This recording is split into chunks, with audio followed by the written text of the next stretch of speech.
Om Swastiastu. Om Swastiastu. Oke, semuanya sudah tersandir? Sudah. Karena kita di S1 Pendidikan Agama Hindu, jadi kita nanti sebelum memulai aktivitas harus tersandir terlebih dahulu ya.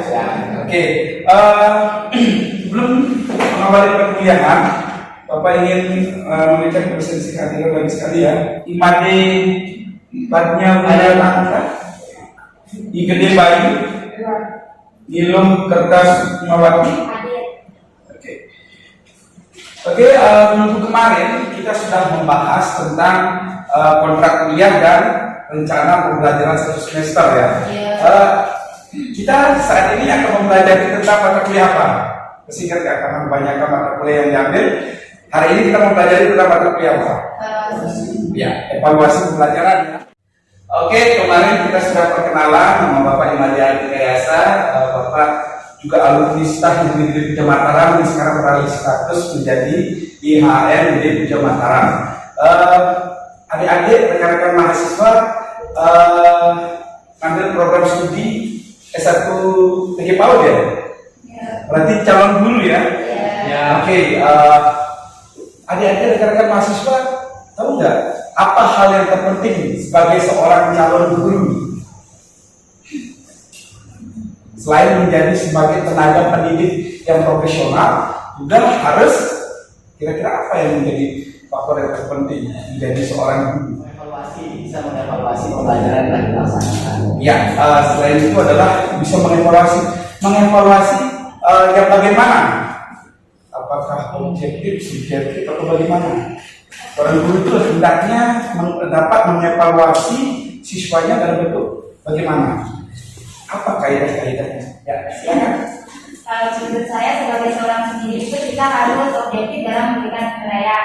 Tidak memandang siswa itu anak dari pejabat, anak dari teman kita maupun kerabat. Jadi kita harus menilainya sesuai dengan kemampuan dan bagaimana anak itu dalam proses belajar. Ya, salah satu seperti itu ya. Jadi kakak tidak boleh membeda-bedakan. Oh ini anak teman saya, oh ini anak orang yang tidak saya kenal, bisa seperti itu. Jadi seperti yang dikatakan tidak boleh membeda-bedakan, harus objektif, tidak boleh subjektif ya. Oke,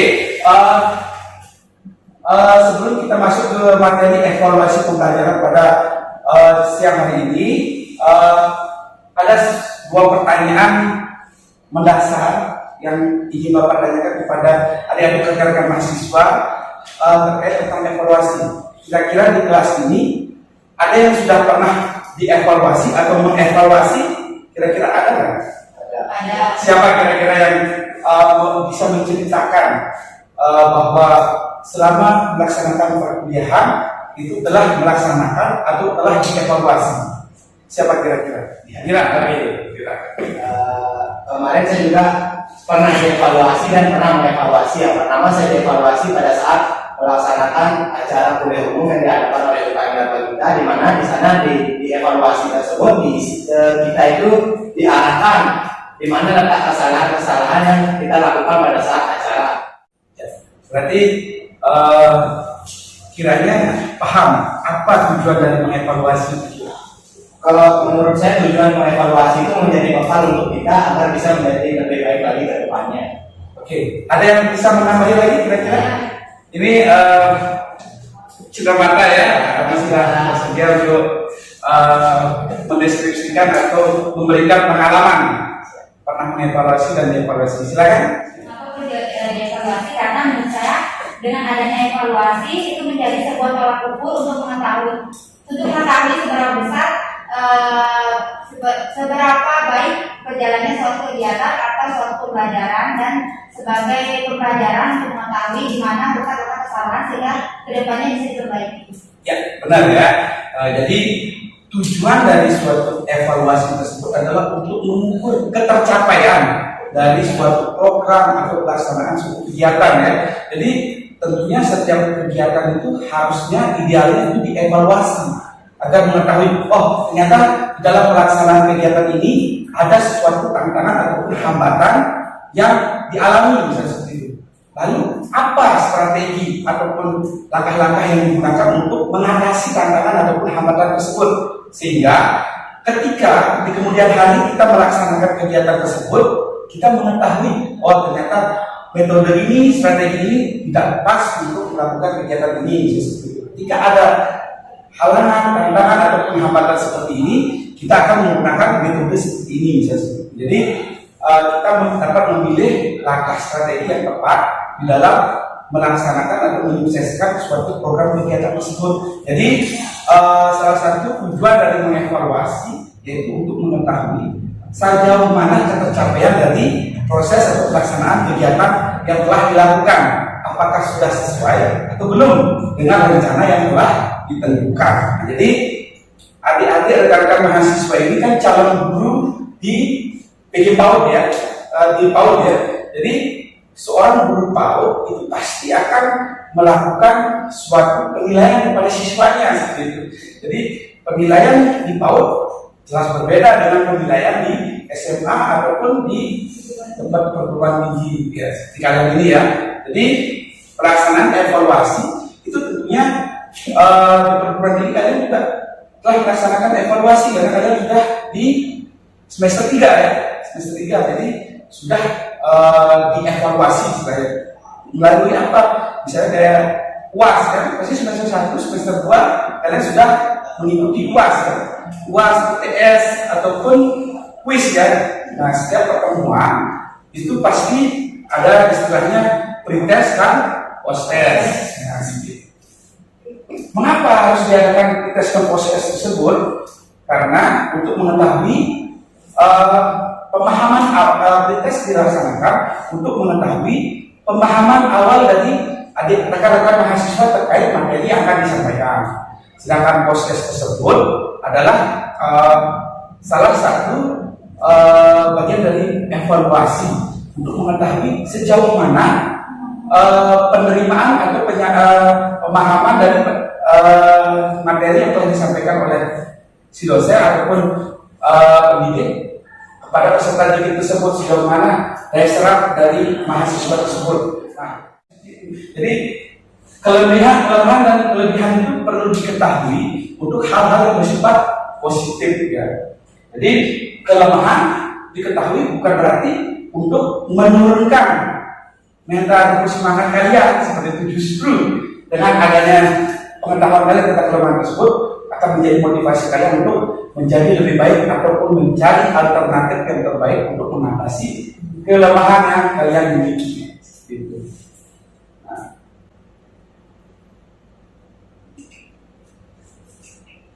Oke, kita akan masuk ke materi evaluasi pembelajaran.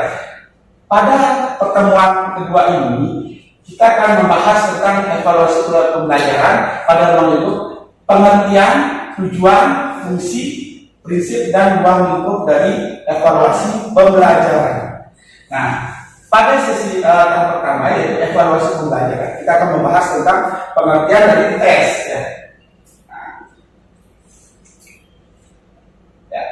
Ini kita membahas tentang pengertian tes, pengukuran, penilaian, evaluasi pembelajaran.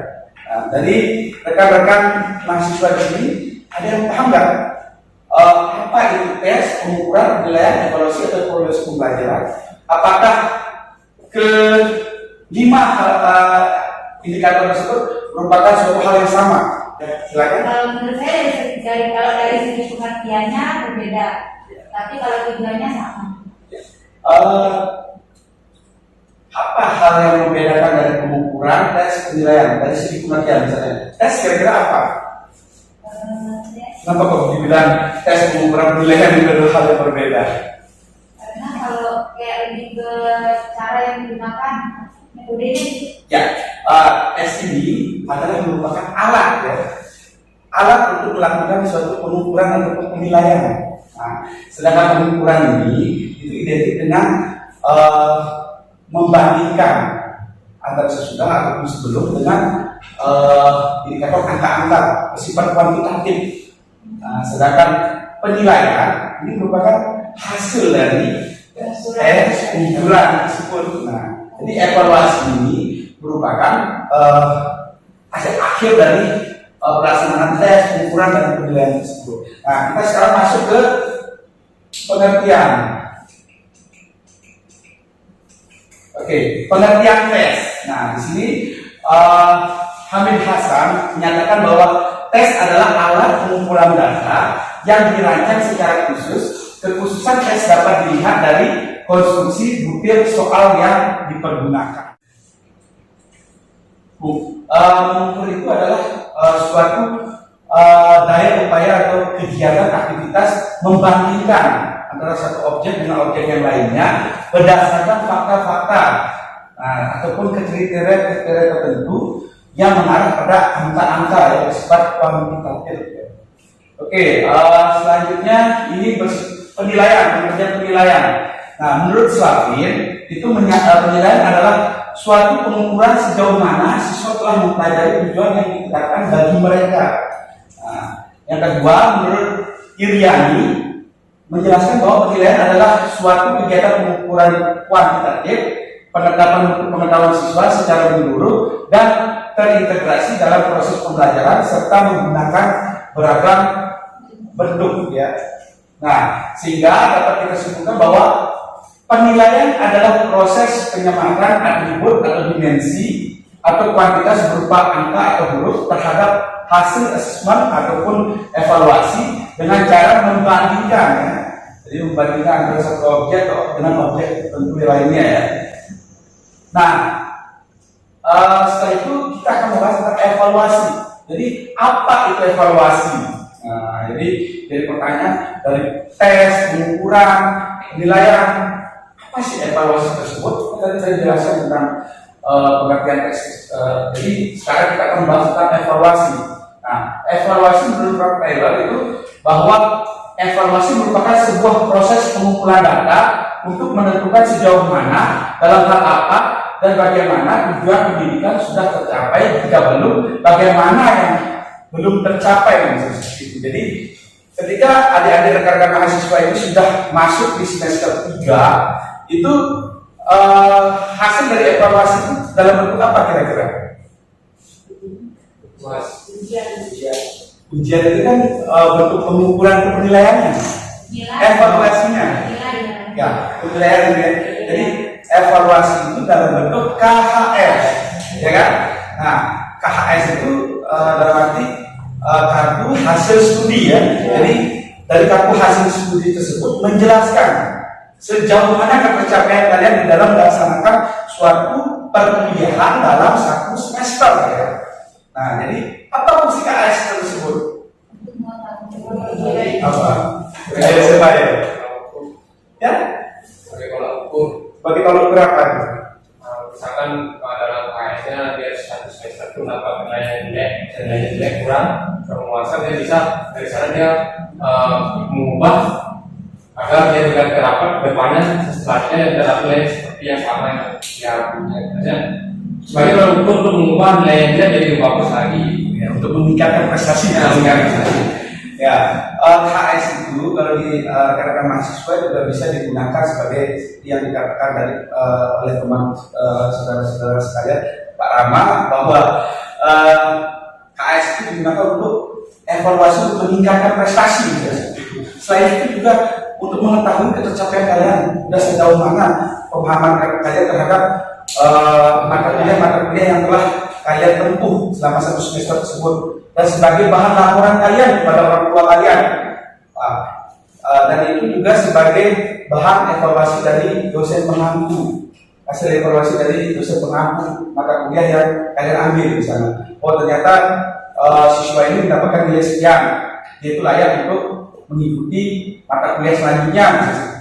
Nah, kalau dia belum memenuhi syarat, mungkin digunakan rujukan oleh dosen pembimbing akademik dosen mahasiswa yang bersangkutan sebagai dasar untuk memberikan masukan agar mahasiswa tersebut mengulang kembali mata kuliah yang belum tercapai standar penilaiannya ya. Jadi evaluasi kalau di kalian kan dalam bentuk KHS, kalau di dalam mahasiswa atau kalian ketika setelah menjadi guru PAUD itu pasti kalian akan memberikan hasil evaluasi dalam bentuk raport ya, dalam bentuk raport.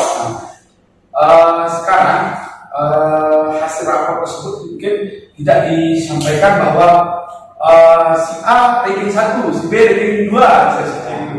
Mengapa seperti itu? Mengapa hasil evaluasi tersebut tidak dicantumkan predikat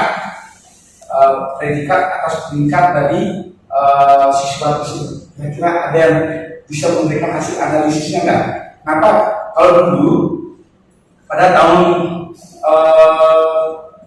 89 itu Bapak, ketika sekolah itu kenaikan kelas itu ada peringkat atau ranking. Kira-kira ada yang bisa memberikan hasil analisisnya? Kenapa sekarang siswa itu tidak diberikan peringkat atau predikat kelulusan dari siswa tersebut dalam bentuk ranking? Apa? Terusnya kepada siswa tahun, nah itu kan itu bagian dari evaluasi kan, tetapi tetap diberikan dalam bentuk rapor kan. Siapa yang kira-kira? Gimana?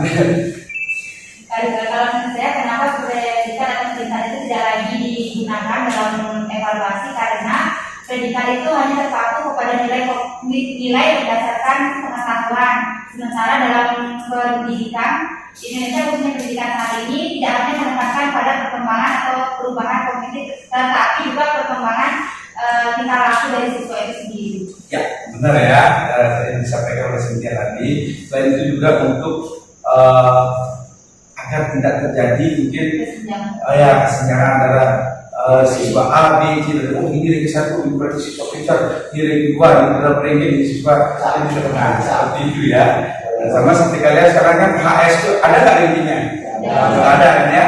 Nah, jadi selain itu juga HS tersebut digunakan sebagai rujukan kalian untuk menempuh berapa kiranya SKS yang akan rekan-rekan mahasiswa ambil pada semester berikutnya.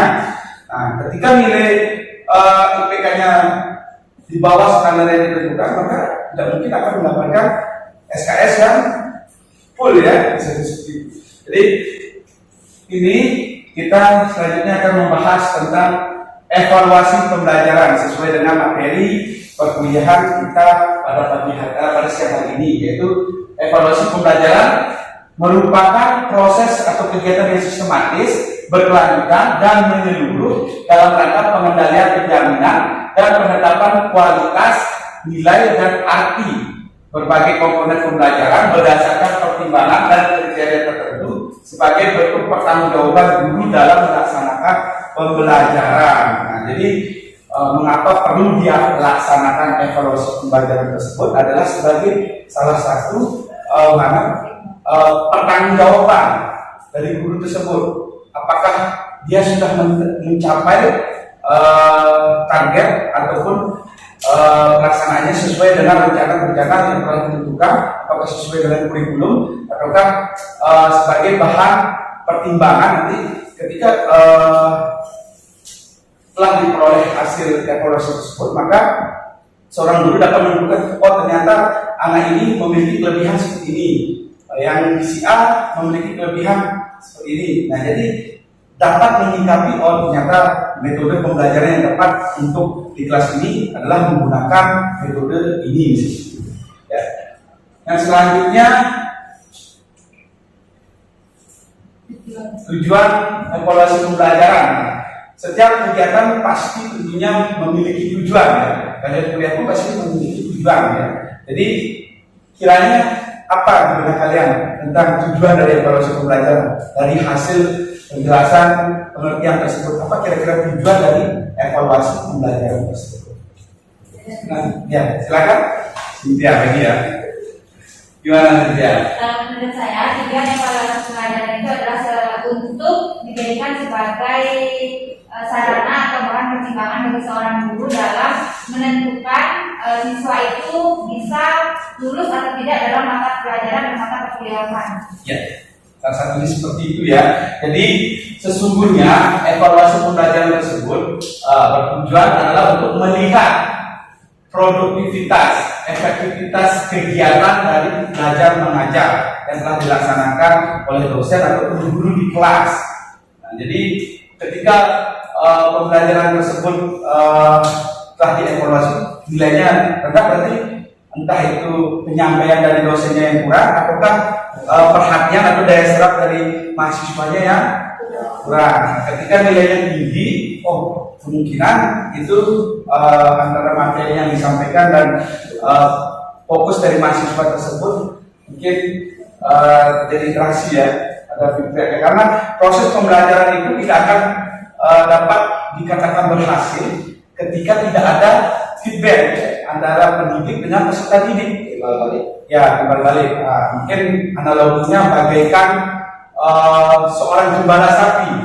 Mungkin gembala sapi itu akan mampu mengarahkan sapinya ke sungai, tetapi belum tentu seorang gembala sapi itu dapat memaksa sapi itu untuk minum air sungai tersebut. Nah, seperti itu.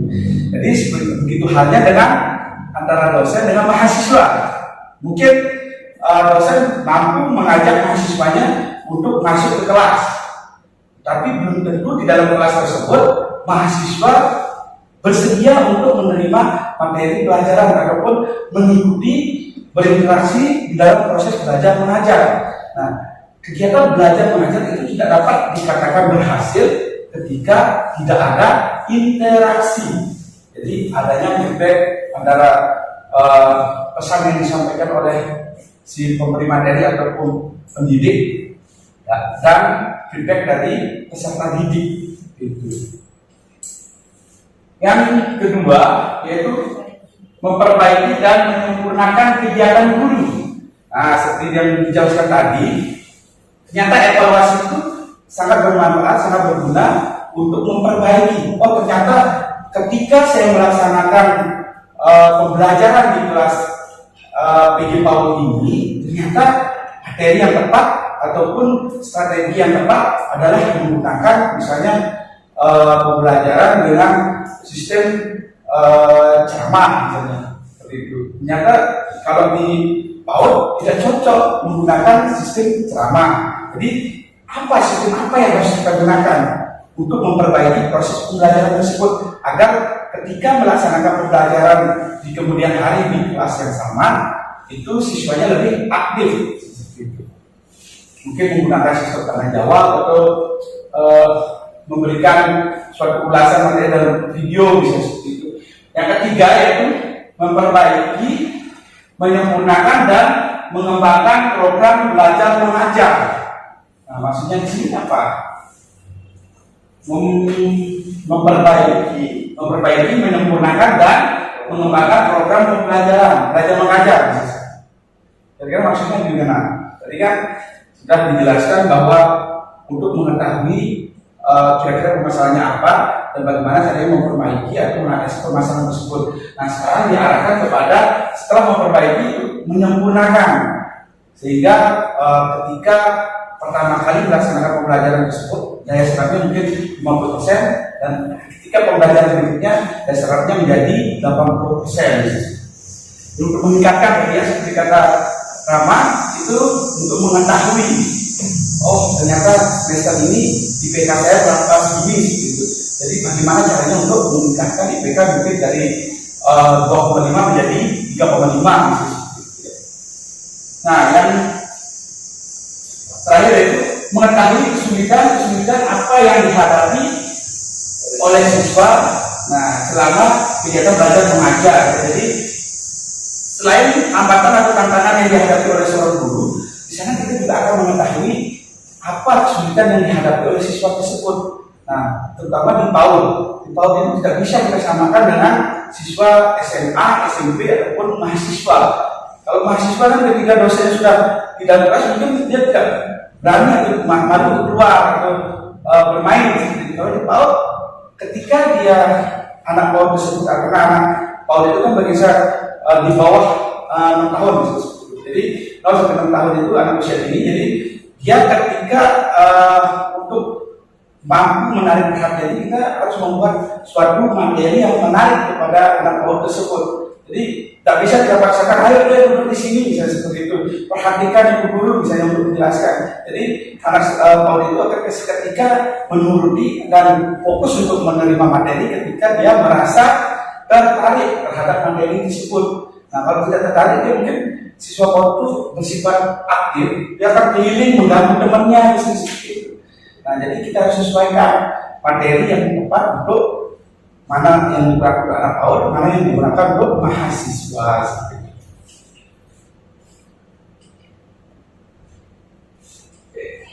Ya, fungsi evaluasi pembelajaran ya. Tadi sudah tujuannya, sekarang fungsinya. Kira-kira apa fungsi dari evaluasi pembelajaran tersebut? Ada yang tahu kira-kira fungsinya apa? Tadi kan menjadi sudah, karena fungsinya. Jadi sebagai sarana umpan balik bagi seorang guru yang bersumber dari siswa. Jadi untuk mengetahui feedbacknya ya dari studi bikin fungsinya. Ini sebagai materi utama untuk laporan hasil belajar kepada orang tua siswa seperti disampaikan tadi. Jadi rapor itu sebagai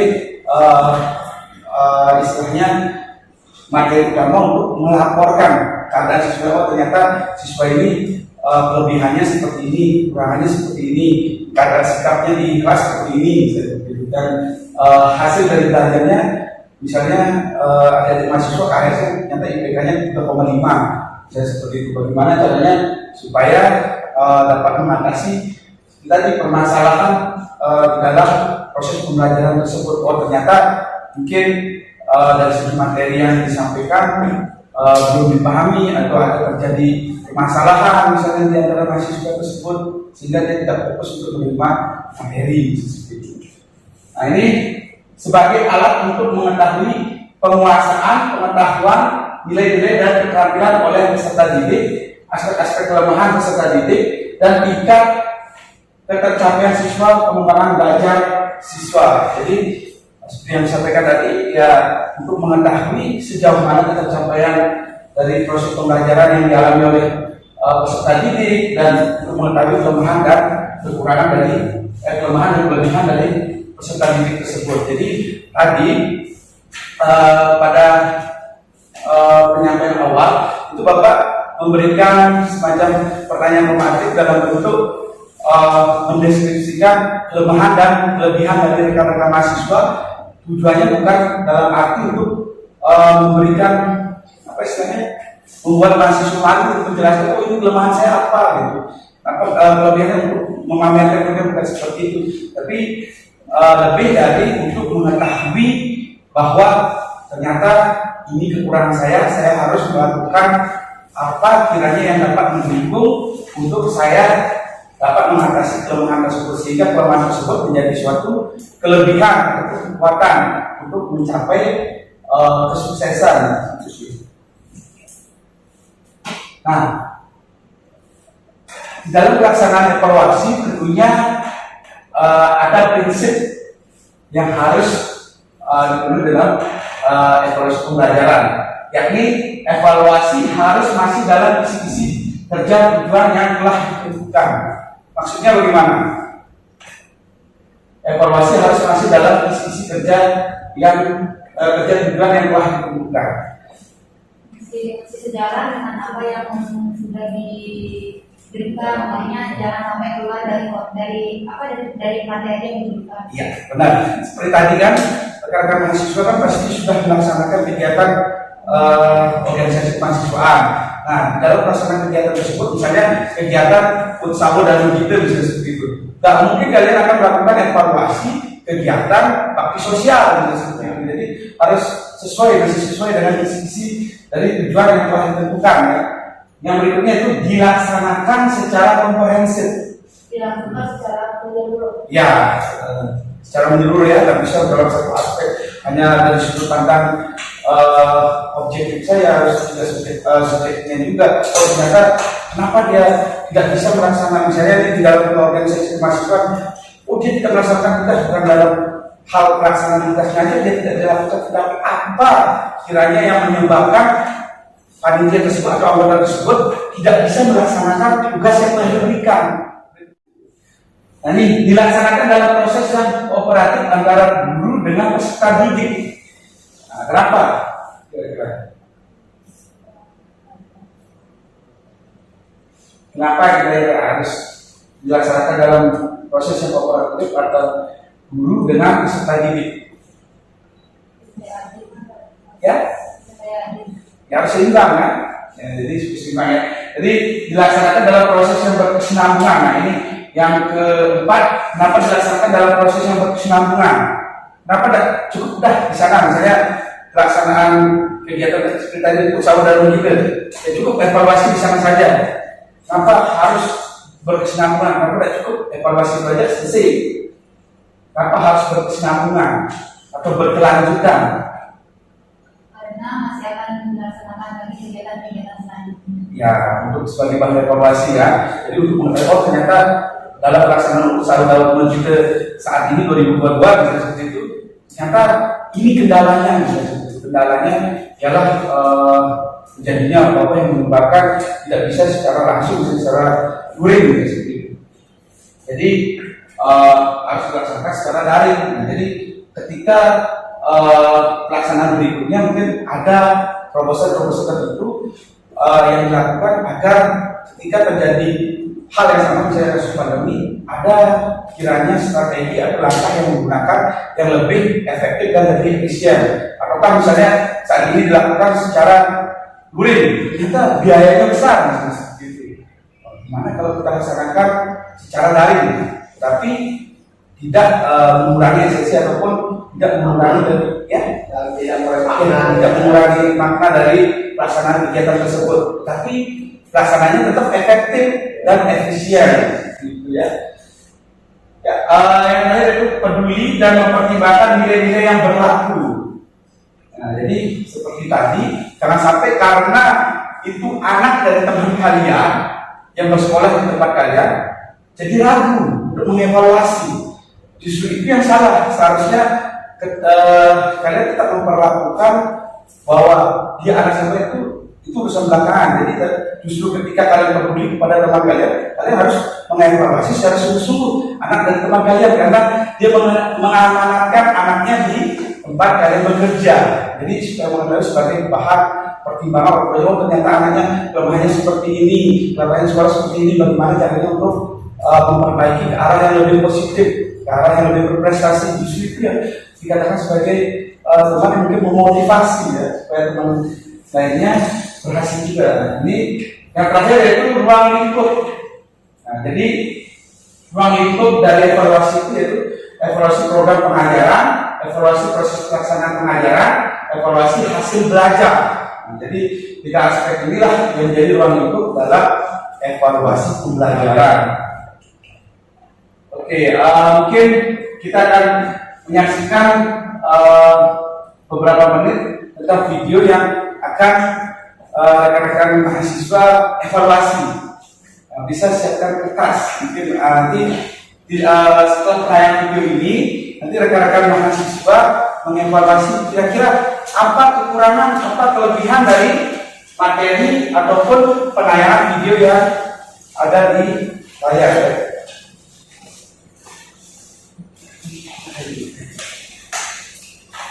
Oke, kita saksikan tayangan ini dulu ya. Jadi disiapkan kertasnya, silakan dievaluasi. Kira-kira apa kekurangan dan kelebihan dari video tersebut. Salam, namo buddhaya, salam kebajikan, selamat sejahtera bagi kita semua. Rahayu, rahayu, rahayu. Apa kabar rekan-rekan mahasiswa semuanya? Bagaimana? Tetap sehat kan? Tetap semangat. Pemilihan evaluasi pembelajaran ini. Kemarin kita sudah membahas tentang kontrak kuliah dan cara pembelajaran satu semester pada mata kuliah evaluasi pembelajaran ini. Nah, kira-kira ada pertanyaan atau sesuatu yang ingin didiskusikan terkait materi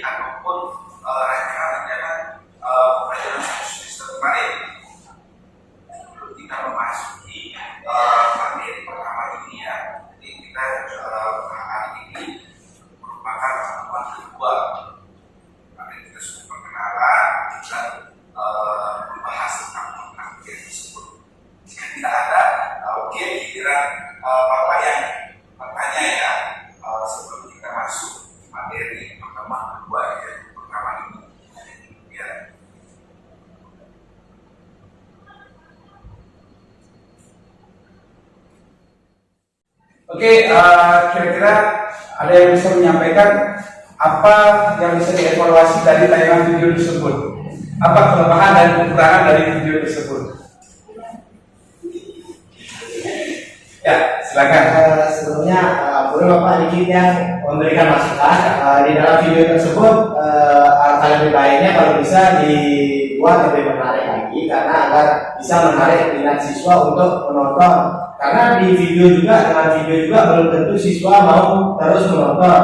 Kadang dengan video yang membosankan malah membuat siswa tidak mau menonton video tersebut dan tidak menghiraukannya. Tetapi dengan video yang ditampilkan lebih menarik minat siswa, maka di sana dia akan lebih semangat dalam proses pembelajaran. Ya, tepuk tangan dulu dong buat temennya. Oke, terima kasih atas masukan dan hasil reviewnya ya. Kira-kira yang lain ada yang bisa memberikan masukan atau hasil review dari video tersebut? Karena ini salah satu dari bagian mengevaluasi. Ya, silakan. Sebelumnya menurut Pak, kekurangannya di sana mestinya di pertama awal perkenalan tidak ditulis Om Swastiastu maupun salam pembuka yang lainnya. Kan Bapak langsung muncul di sana, dengan Bapak di sana sudah cukup untuk disampaikan biasa saja. Terus yang kedua, di desain seunik mungkin agar kita itu lebih maksimal bisa menonton, lebih senang menonton kisah yang Bapak. Ya, tepuk tangan dulu dong buat temennya. Oke, terima kasih atas masukannya. Kira-kira yang lain ada? Ada nggak? Nggak ada? Oke, kalau tidak ada, nah sekarang saatnya kita untuk post test ya. Jadi tadi sudah pretest, sekarang post test. Nah, jadi di dalam post test ini silahkan adik-adik rekan-rekan mahasiswa mendeskripsikan kiranya apa kelebihan, apa kekurangan yang adik-adik rekan-rekan mahasiswa miliki. Nah, jadi tadi kan malu nih maju ke depan. Jadi sekarang rekan-rekan mahasiswa menulis apa kira-kira kelebihan, kelemahan yang dimiliki. Nah, selain itu yang kedua yaitu rekan-rekan mahasiswa memberikan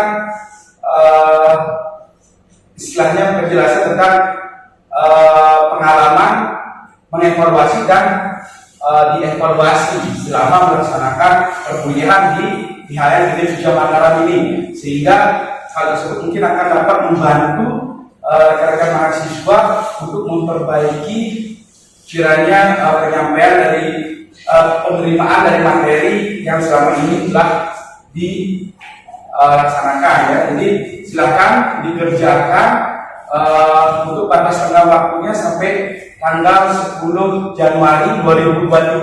Nah, tugas tersebut silakan adik-adik rekan-rekan mahasiswa untuk mengirim ke Google Classroom ya.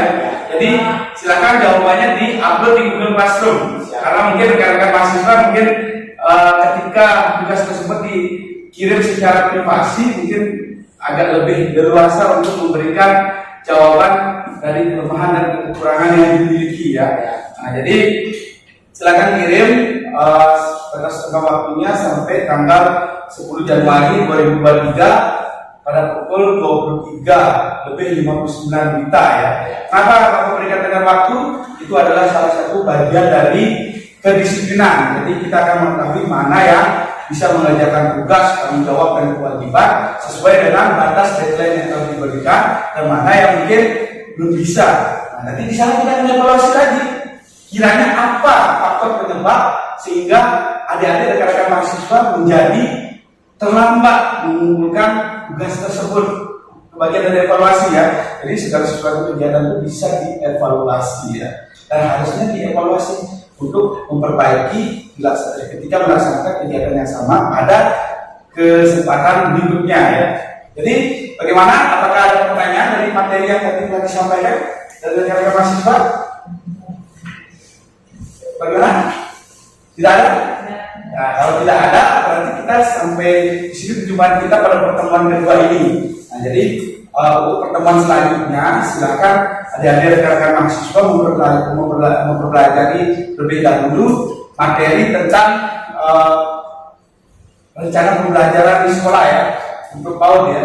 Jadi di sana adik-adik rekan-rekan mahasiswa akan membahas tentang sumber media belajar anak usia dini ya.